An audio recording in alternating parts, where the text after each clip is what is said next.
እንደዛም ሆኖ ተመልሼ መድረክ ላይ መጣና ደግሞ ነብዩ መሐመድ እንደዚህ ነው ነብዩ መሐመድ እንደዚህ ነው እያልኩ አወራለሁ። ውስጤ ግን ሌላ ነው ውስጤ የነበረው። በቃ ትግል ቤተሰቤ ምን ላርገው፣ ጎረቤቶቼ ምን ላርጋቸው፣ ጓደኞቼ ምን ላርጋቸው፣ አብራ አደጎቼ ምን ላርጋቸው። እኔ በህይወት ዘመኔ ባይብልን ከጫፍ እስከ ጫፍ ከዘፍጥረት እስከ ራዕየ ዮሐንስ ድረስ እያልኩኝ 10 አንብቤዋለሁ። ቁርአንን 5 ጊዜ በአማርኛ ከጫፍ እስከ ጫፍ ከሱረቱ ፋቲሃ ጀምርና ሱረቱ ናስ 5 አንብቤዋለሁ። ኡስታዝ ግን እኔ አንተ ስትሰለም ባይኖሮ በቃ ገራሚ ነበረ። ወላሂ ሱብሃንአላህ በጣም ይገርም ነው። ታድለዋል አንተ መስለም ያዩ ሰዎች። እስቲ ትንሽ ነገርን ኡስታዝ በአላህ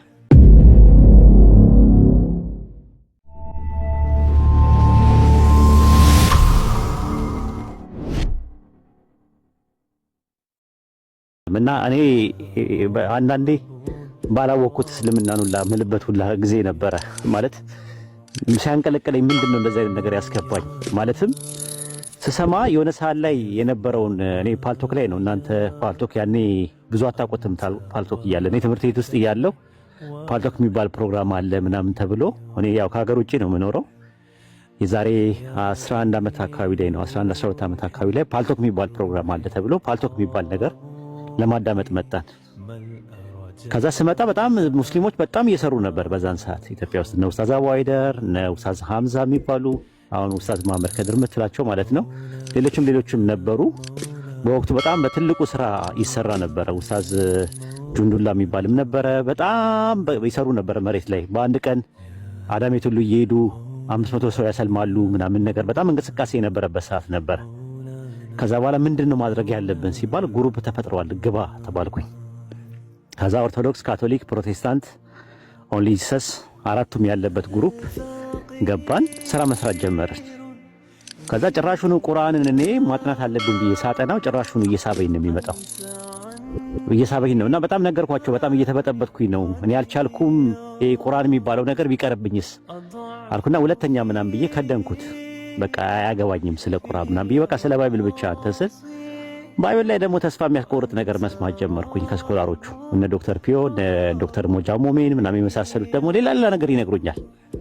ያለ እድሜ ነበር ምንጠራራው የነበረው በወቅቱ። በጣም እጠይቃለሁ።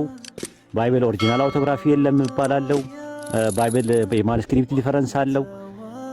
ከየት ብሮክን ቼን አለው፣ የተሰበረ ሰንሰለት ነው ያለው። እነ ሳይናቲከስ፣ ቫቲካንስ፣ አሌክሳንደርስ፣ ኤፍሬማ የሚባሉ 5800 የሚያክል ማኑስክሪፕት አለ እና ከየት እንደመጣው እንትኑ ሶርሱ ራሱ አይታወቅም። በቃ ልቤ ተሰበረ። ሳልፈልግ በግዴ እንደገና ድጋሚ ቁርአን ማጥናት ጀመርኩኝ። ከዛ ቁርአን ማንበብ ጀመርኩኝ። ከዛ ሐዲስ ማንበብ ጀመርኩኝ። ተፍሲር፣ ሲራ ምናምን ነገር ማንበብ ጀመርኩኝ። በቃ መረበሽ ነው ስራዬ። ታገልኩኝ። እንደዛም ሆኖ ተመልሼ መድረክ ላይ መጣና ደግሞ ነብዩ መሐመድ እንደዚህ ነው ነብዩ መሐመድ እንደዚህ ነው እያልኩ አወራለሁ። ውስጤ ግን ሌላ ነው ውስጤ የነበረው። በቃ ትግል ቤተሰቤ ምን ላርገው፣ ጎረቤቶቼ ምን ላርጋቸው፣ ጓደኞቼ ምን ላርጋቸው፣ አብራ አደጎቼ ምን ላርጋቸው። ምንድነው እንዴት ነው ማድረገው? የክላስሜቶቼ ምንድነው ምለው ከዚህ በኋላ ወይ አግኖቲስት አልሆንኩኝ ወይ ኤቲስት አልሆንኩኝ። ዝም ብዬ እንትን እባክናለሁ።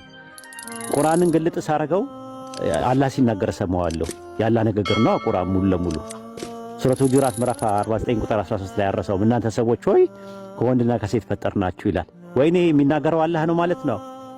እኛ እኮ አላህ በቁርአን ውስጥ ተናግሮ አያውቅም ስንል ነበር የነበረው። ቁርአን ያላ ንግግር ነው። ሰውኛ ዘይቤ አነበብኩት 5 ነው ከጫፍ ከጫፍ ያነበብኩት።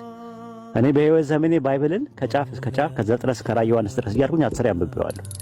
ለዛውም ተውት ሌሎቹ በእንግሊዝኛ ያነበብኳቸውን ዕብራይስጥና ግሪክ የሞከርኩት ምናምን ተውት።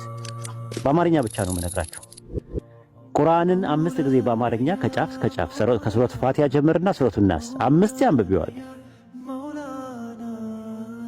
በቃ እንደ አይነት እየተፈተንኩኝ ምን ነው ባላወቅኩት ቁርአንን በቀረብኝ ምን ነው ሙስሊሞችን እያወቅኳቸው ስለ እስልምና በውጪ አርካኑን ኢስላምና አርካኑን ኢማን እያልኩኝ እየተሰማኝ አረፌ ብቀመጥስ ለቆ አይለቅም። ራሱ አሁን ቃል ስትናገር አንድ ነገር ነበረ፣ ዝም ብሎ ይስባል ስትል ነበረ። አይለቃችሁም፣ ከጀመራችሁት አይለቃችሁም። በቃ ይሄ ነው ያለው እውነታ ማለት ነው። ማርኮ ያስቀራል። ሱረቱ ፉሲላት ምዕራፍ 41 ቁጥር 41 ላይ አሸናፊ መጽሐፍ በመጣላችሁ ጊዜ ነው የሚለው። አሸናፊ መጽሐፍ በመጣላቸው ጊዜ ይላል። እነዚያ የካዱት ጠፊዎች ናቸው ይላል። አሸናፊ መጽሐፍ ያሸንፋል። እንደሚያሸንፍ አይተናል። የብዙዎች ሰዎችን ህይወት ሲማርክ አይተናል። እና አሁንም ትግል ላይ ናት ያለችው ቃል። እመኑኝ የጊዜ ጉዳይ ነው። ቃል ምንም ነገር ብታደርግ እኔ እንትን አላትም። እንኳን ተዋት ቃልና ትንሿን አሁን በቅርብ ቀን ማናገር ጀምሬያለሁ። እኔ ዝም ብዬ የሆነ ነገር የሚሰማኝ ነገር አለ ውስጤ። ኢልሃም ይሁን ምን ይሁን አላቅም፣ አላህ ነው የሚያውቀው። ብዙ ሰዎች አሁን በቀደም ተቃወሙኝ። ኧረ አላህና መልእክተኛውን ተሳደባለች ምናምን አሉኝ። እኔ አሁን ላይ ተውኝ። ትንሿ የምትባለው አሁን ቤቷ በተበረብሩት የሆነ ነገር ታገኛላችሁ አይደል? የጊዜ ጉዳይ ነው ኢንሻአላህ። ብዙ ሰዎች ነፃ ይወጣሉ። ብዙ ሰዎች እንትን ይላሉ። ውስጣቸውና ውጫቸው አንድ አይነት አይደለም። ውጫቸው ነው እየተሳደበ ያለው። አሁን ቃልን ብትሏት የኢየሱስን አምላክነት ክጄ ምናምን ነገር በኢየሱስ ስም ምናምን ልትላችሁላት ትችላለች። ውስጧ ግን ሌላ ነው። ራሷን ትፈትሽ። የምሬ ነው የምነግራችሁ። አይደለም ቃል ብቻ አይደለም። ብዙዎች በእንደዚህ አይነት ነገር ውስጥ በይሉንታ ውስጥ ተሸምቅቀው ነው ያሉት። የጊዜ ጉዳይ ነው።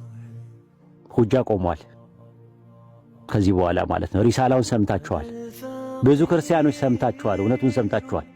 እያወቃችሁ ግን በእሳት አትጫወቱ። እኛ ጉዳያችን የቁጥር አይደለም። ጉዳያችን የቲፎዞ ጉዳይ አይደለም። ፖለቲካ አይደለም። እዚህ የተቀመጥ ነው ወይም ደግሞ ቢዝነስ ማን ሆነን ስለ ቢዝነስ አይደለም እያወራን ያለነው። እያወራን ያለነው የህይወትና የሞት ጉዳይ ነው። የዘላለም ህይወትና የዘላለም ሞት ጉዳይ ነው። ጉዳዩ የጀነትና የጀሃነም ጉዳይ ነው። ጉዳዩ ቁጭ ያልነው እዚህ ጊዜያችንን ያባከንት የምንለው አጅር እናገኝበታለን ካላህ ዘንድ ፕሪቪሌጅ እናገኝበታለን ብለን እንጂ ጊዜ ማቃጠል የለብንም በዚህ አይነት ጉዳይ። ሌላ እንደዚህ የሙድም አይደለም፣ ፎሎ ለመሰብሰብም አይደለም እዚህ ቁጭ ያልነው። እዚህ ቁጭ ያልነው ጊፍት ለመሰብሰብም አይደለም። እዚህ ቁጭ ያልነው ፌመስ ለመሆንም አይደለም። እንደዛ ከሚሆን በሃይማኖት ስም ከመነገድ ይልቅ ሁሉ ነገር ትቶ ጓሮ ላይ አታክልት ተክላችሁት በቆሎ ተክላችሁት አመት እንትን ብሎ ብትበሉበት ይሻላል። ይሄ እዚህም እዛም አጅር የለውም። ዓላማችንና ኢላማችን አላህ በሚያውቀው እዚህ የተሰበሰብነው ሁላችንም አላህ በሚያውቀው እናንተ ላኢላሃ ኢለላህ ብላችሁ ገመዱን ይዛችሁ ከጀሃነም ነፃ እንድትሆኑ ነው።